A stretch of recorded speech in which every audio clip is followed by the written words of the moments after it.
Hi, my name is Stephen Doughton, and welcome to Tales from the House, snippets from the past to try and help your lockdown be slightly more interesting. 3 things for you today, and I'm going to start in 1633 with Galileo, all that long time ago, 387 years ago. Today, in 1633, on the 12th of April, Galileo was convicted of heresy by the Catholic Church. What did he do wrong? Well, in order to know that, we have to know what it was that he was famous for. Well, let me try to tell you, and excuse me, scientists, if I don't get this entirely correct, but I'll do my best. He's famous for his astronomy and his observations of the universe, or the near universe. So he discovered mountains on the moon, craters on the moon. He discovered 4 moons orbiting Jupiter, sunspots, the phases of Venus in the sky. He developed a theory of comets, a theory of tides, and all of this came together in Galileo's theory of basic relativity, which was built upon by Einstein later on with his special relativity. I think most of that is correct. In any case, the point is that Galileo compiled all of this together in a book called, well, in fact, I've got the book to show you. Why don't I show you the book? Marvelous stuff. Here it is. It's called the Starry Messenger, or if we look at it here like this, you can see that it's the, there it is, the Sidereus Nuncius. I hope that my Latin pronunciation is correct. Basically, all of these ideas went into this book, and if I go through this, you can see his drawings of observations of the moon, which show you, here it is, there. They're pretty good, aren't they? There they are, which show you that the moon had been battered by comets and had craters all over it. All of these ideas together put forward the idea that the sun was the center of the universe. Now, I know that Copernicus had done this before that, but it took the Catholic Church some time to understand what Copernicus was doing and to decide that it was not a good idea.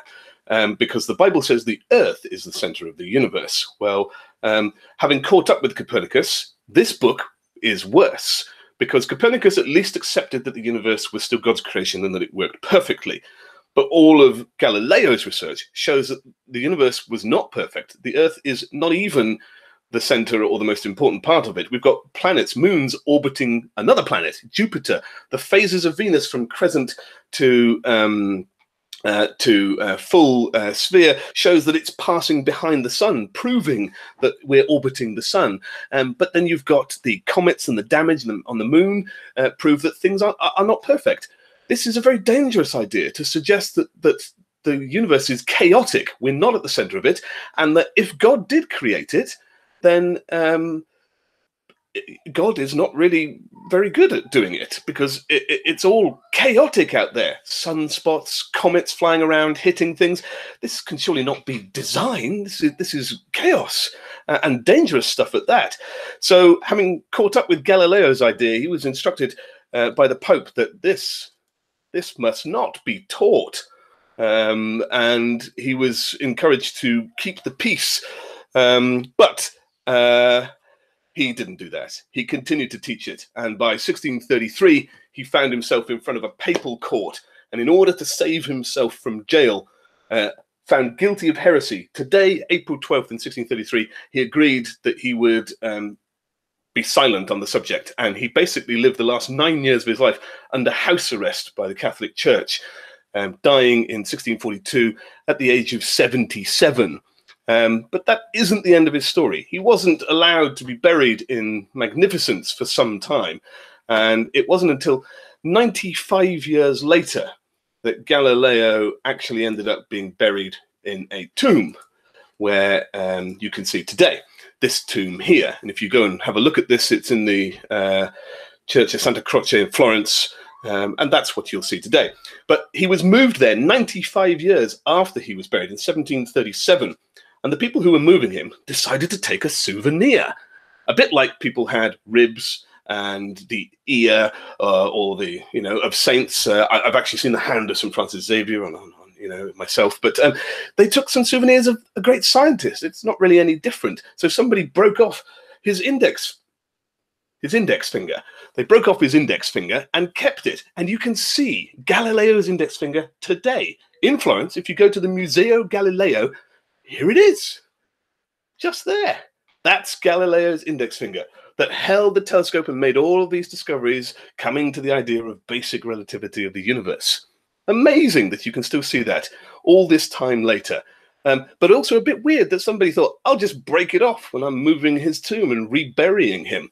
But it wasn't the only thing that was stolen. No, in 2009, weirdly and amazingly, at auction, one of his teeth, and his index finger and thumb from the same broken hand turned up at auction. They've now been reunited, and they're all in the Museum Galileo in Florence. But if you want to see a piece of his vertebrae, you have to go to the University of Padua, which keeps it there. I think, although I can't be certain, that the rest of Galileo is in this tomb if you want to go and visit him. It won't be a redundant visit. In any case, Galileo's book remained on the church's list of banned books. Here it is, the Index Librorum Prohibitum, which ran all the way until 1966. They had a list of books that were banned by the Catholic Church. This one is from 1835, and I think Galileo's book came off the list of banned books until then, but the list existed until 1966, when it was eventually abolished and Catholics were allowed to read whatever you like. How strange. In any case, all of this because Galileo was found guilty of heresy today, 12th of April, 1633. Moving on then, something very, very different. I want to tell you that today, in 1988, Harvard University patented the Oncomouse. What on earth is that? This is an Oncomouse. Isn't it sweet? Let's see if I can zoom out a bit on that. There he is. It's an Oncomouse.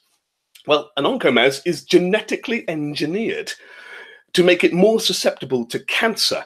This meant that it was a really useful candidate for lab experiments exploring ways to treat cancer and cancer research. But what makes this remarkable, and here is the US patent, on the 12th of April 1988, today, 1988, that this was the first time a mammal, that life, had been given a patent. I'm not going to pretend to know what this patent says. I mean, I'm guessing that this is genome stuff. I can give you a link if you want, but look at it here. Transgenic non-human mammals. This is the patent approval. The invention of life. I mean, think about this. Not even God is allowed to make this animal because Harvard University own the patent to it. That is just stunning. What a kind of dystopian world we live in. How did this come to pass? Well, the Cancer Research Department at Harvard needed some money, and they took some money from DuPont, I think a weapons and chemical firm. Yes, it's that DuPont who organized Team Foxcatcher. That's right. And the deal was that DuPont would give them the funding in exchange for any inventions or discoveries that they had, they would be allowed to keep and patent. And so that's how life became patented in 1988. Quite astonishing. But don't worry, it's all been reversed because it was very controversial. And in 2005, the patent was abolished. So now you, me, anyone, we can have our own Oncomouse if you want to. All is well and good with the world. Fine. Moving on then to our last topic today. I take a sip because this is a bit controversial, but I don't think it should be. The greatest boxer who ever lived. This man here. Sugar Ray Robinson. Now, I know that a lot of you might think, well, what about Muhammad Ali or Rocky Marciano? No, it's this guy here. And let me explain to you briefly as best I can. But in doing so, I'm going to show you some footage of his as well. So you have a look at this whilst I talk to you. Okay, here we are. Sugar Ray Robinson was not called Sugar Ray Robinson. He was actually called Walker Smith. But he wanted to start boxing at 15, and you couldn't do so unless you had a license, and you had to be 18 to get a license. So he borrowed a friend's license, who was 18 years old, and his friend was called Ray Robinson. And so when he fought, there was a lady in the audience who said, "Oh, you're as sweet as sugar," and that's how he got his name, Sugar Ray Robinson. But as an amateur, from the age of 15, he racked up 85 straight wins and 0 losses. That's stunning. All before he was 19 years old. I have no idea how frequently this guy fought. I'm sure you can work it out, but it's a lot.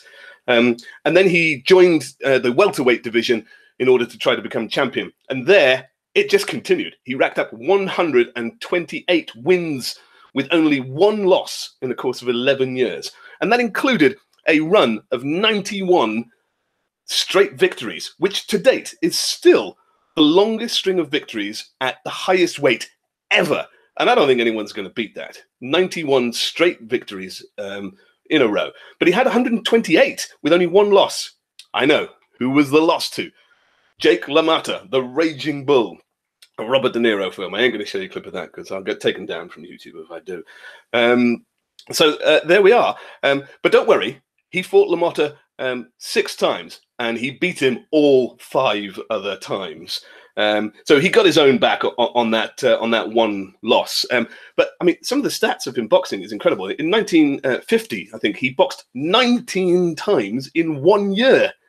But having racked up something like 127 wins and only one loss in the welterweight division, he decided to move up to the middleweight division, and he gained the title in the middleweight division by fighting his old adversary, Jake LaMotta, on the 14th of February, 1953, I think. Yes, and this is known in boxing as the St. Valentine's Day Massacre, because it was the 6th and final time that LaMotta and Sugar Ray Robinson fought, and it was for the middleweight title, and Robinson just pulverized him. I think before the fight, Jake LaMotta uttered the famous words that I've fought Sugar Ray so many times, I'm diabetic. In any case, he claimed the middleweight title, the second time he claimed a title, having relinquished, by doing that, the welterweight title, because he'd moved division. I've got a clip here of only his second ever loss in 128 fights. This is the 130th, I think. He lost in 129 because after he won the middleweight title against Jake LaMotta, he went on a tour around Europe. And if anybody created the idea of an entourage, it was Sugar Ray Robinson, because he toured Europe and took fights to pay the bills when he was there. And he took about 20 people with him. His own barber. He took a personal comedian as well around Europe.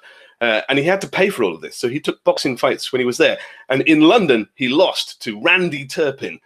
Well, about 9 months later, back in the United States, he's desperate to reclaim his crown. And he does. And I've got a clip of this fight here. Interestingly, this fight is narrated by Rocky Marciano. And the respect that Marciano talks about Sugar Ray Robinson, I think, says a lot. So I'm going to let you have a listen to this, hopefully. Come on. Come on. Come on, Internet. Let's go.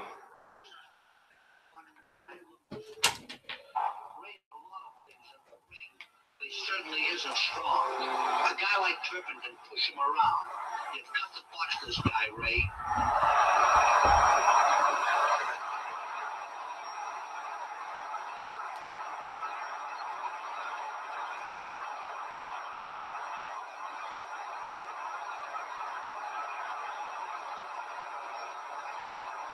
There. See how Robinson came inside that hook?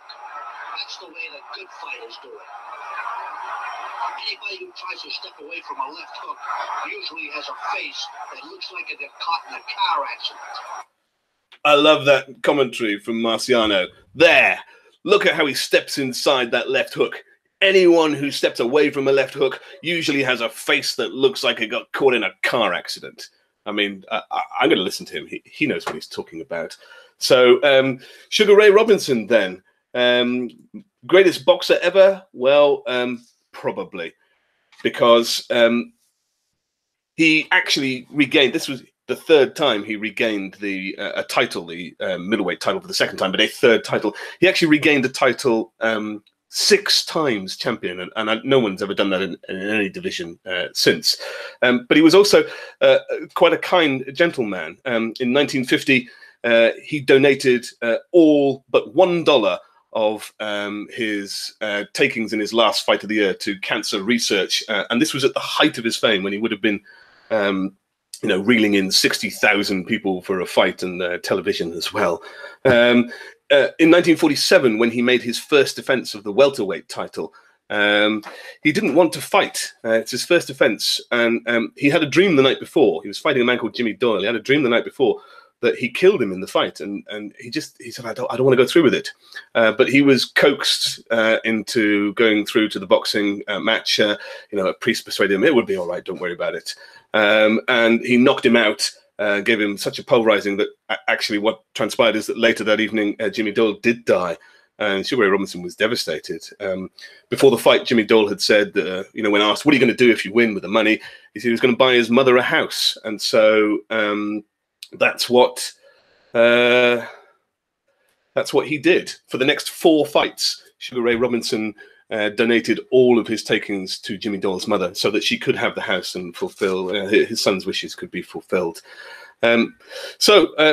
Nice guy, amazing boxer. He ended his career in 1965 with 173 wins and only 19 losses. The majority of them came in the middleweight division towards the end of his career. In 2003, Ring Magazine named him the #1 fighter of the last 80 years. And you're into sort of myth and legend before that. So I think that says everything. There you have it. Died today in 1989. Greatest boxer ever, Sugar Ray Robinson. That's the 12th of April in history. I'll see you again tomorrow. Take care, fellas. Bye-bye.